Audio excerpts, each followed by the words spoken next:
semuanya, perkenalkan saya Giska Giria Azahra dengan NIM 2301050492, nomor presensi 7. Di sini saya akan menjelaskan mengenai bagaimana perawatan bahan kimia di laboratorium.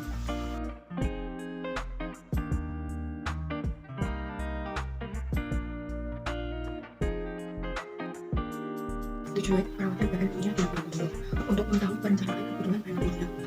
Untuk mengetahui bagaimana cara penyimpanan bahan kimia yang baik dan benar, terutama berdasarkan sifat fisik dan kimianya. Untuk mengetahui penggunaan bahan kimia sebagai wawasan informasi pengambilan dan penanganan limbah bahan kimia. Lalu, bagaimana sih perencanaan kebutuhan bahan kimia? Perencanaan bahan kimia.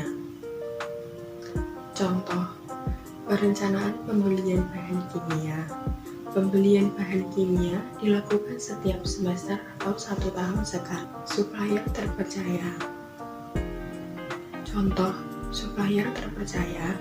Supplier memberikan bukti pemesanan jika bahan kimia sudah sesuai pesanan. Alat pelindung diri lengkap. Contoh, penggunaan alat pelindung diri. Menggunakan jas lab, masker, dan sarung tangan. Cek kode bahan kimia. Contoh, cek bahan kimia sesuai kode, pengecekan volume MSDS bahan kimia, tanggal kadaluarsa, dan kondisi fisik bahan seperti tutup dan label.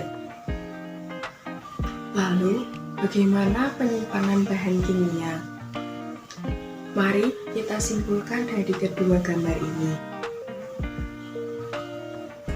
Gambar nomor 1 merupakan contoh penyimpanan bahan kimia yang buruk, karena beragam dari sifat fisik dan kimianya tidak tertata. Gambar yang nomor 2 merupakan contoh penyimpanan bahan kimia yang baik dan benar, karena bahan kimia dipisahkan sesuai dengan fisik dan sifatnya. Lalu, bagaimana jenis bahan kimia berdasarkan sifat fisik dan kimianya? Bersifat korosif dari kontak atau reaksi dengan logam, contohnya asam sulfat, asam klorida, natrium hidroksida, barang oksida, klorin. Bersifat beracun, contohnya merkuri klorida, arsen triklorida, amonium. Sifat mudah terbakar, contohnya yaitu aseton, etanol, benzena, propana, butana. Sifat mudah teroksidasi, tempatkan di ruang dingin dan berventilasi. Jauhkan dari panas api, bahan reduktor, tempatkan di botol reagen warna gelap. Sediakan alat pemadam kebakaran. Contohnya, hidrogen peroksida, kalium perklorat, kalium permanganat, kalium dikarbonat. Bersifat iritasi, contoh amonia, kensil klorida, peridin. Bersifat berbahaya bagi lingkungan, dilarang membuang langsung ke lingkungan, air, tanah, batu, dan udara.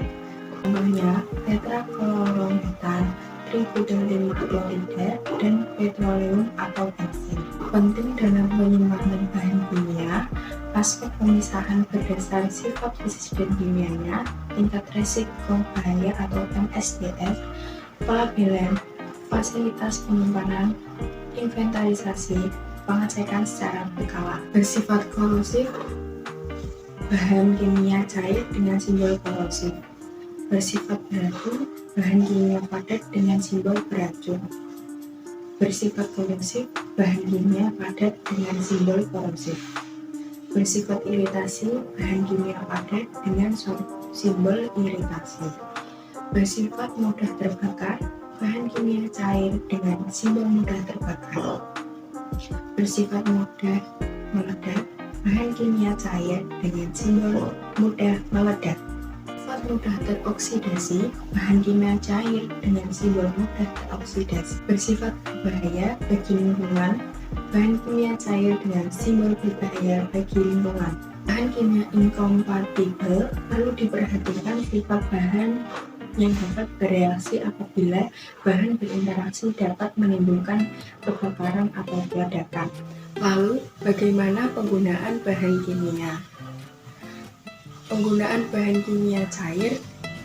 Bahan kimia cair berada dalam bentuk cair. Contoh pada bahan kimia cair dilakukan di lemari asam, Agar terhindar dari bahan kimia, gunakan peralatan bersih untuk menghindari kontaminasi silang. Beri label seperti nama bahan, rumus, konsentrasi, tanggal pembuatan, dan simbol sifat bahan kimia. Penggunaan bahan kimia padat. Bahan kimia padat berada dalam bentuk padat. Contoh pada bahan kimia padat. Siapkan peralatan bersih untuk mengambil bahan kimia padat sesuai keperluan. Jika tersisa saat mengambil, jangan kembalikan ke wadah. Tempatkan ke limbah padat yang disediakan. Lalu, bagaimana penanganan limbah bahan kimia? Limbah bahan kimia encer, limbah bahan kimia pekat. Contoh, limbah bahan kimia encer, sisa praktikum yang sudah tidak terpakai atau kadaluarsa dibuang pada pembuangan limbah encer yang terhubung ITAL. Contoh limbah bahan kimia pekat yang ditampung pada limbah pekat yang akan diambil pihak ketiga sebagai pengelola limbah. Demikianlah penjelasan mengenai perawatan bahan kimia. Wassalamualaikum warahmatullahi wabarakatuh. Terima kasih sudah menonton.